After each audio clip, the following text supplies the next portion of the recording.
Hi, I'm Daniel Sands. Welcome to my YouTube channel, Bricks from Another Galaxy.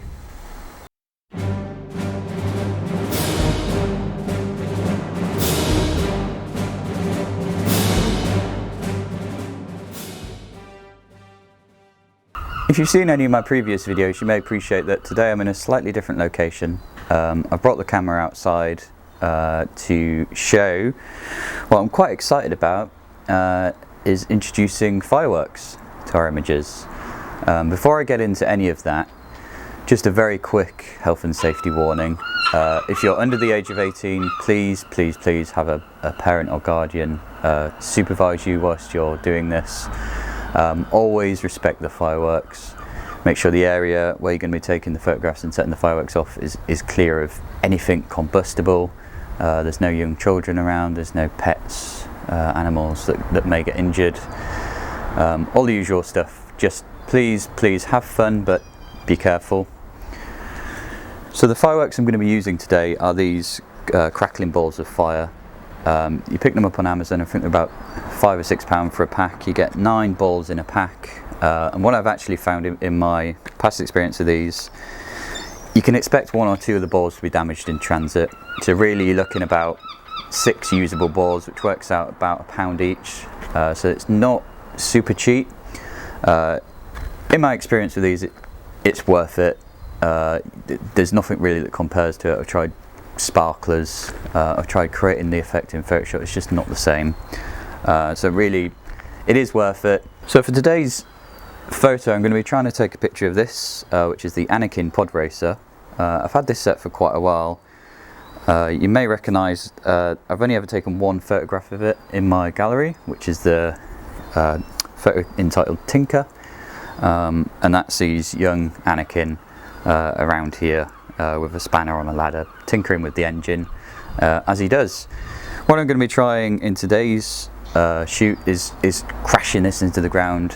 I love that. I love crashing these ships. I love making explosion effects. And when you're using these crackling balls of fire, that's really what you want. You want something exploding. You want a lot of energy.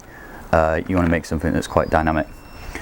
So I'm going to be turning this camera off now. I've got another camera set up over here which is going to record the action, and I'm going to keep the camera running. Hopefully at this point I'll be able to show you a time lapse of what's happening, and I think that's quite important, so you see exactly what's happening behind the scenes, how I might tinker with things, and how long these shoots might take in general, because you see an end image, you might think, oh, he's set that up in 5 minutes, when in reality it's probably closer to 25 minutes, 30 minutes to take a shot and play with it and move it around. See what works, what doesn't. So hopefully, all being well, I'll see you back here soon.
So that's it for today's video. I hope you enjoyed that. I hope you found these little balls of fire inspirational, gives you some ideas to go away with. Again, just to reiterate that safety warning, do be careful. Make sure you're supervised if you're a child doing this, and just have respect for the firework. Always do it outside, always, always, always. But that's all for now. Bye bye.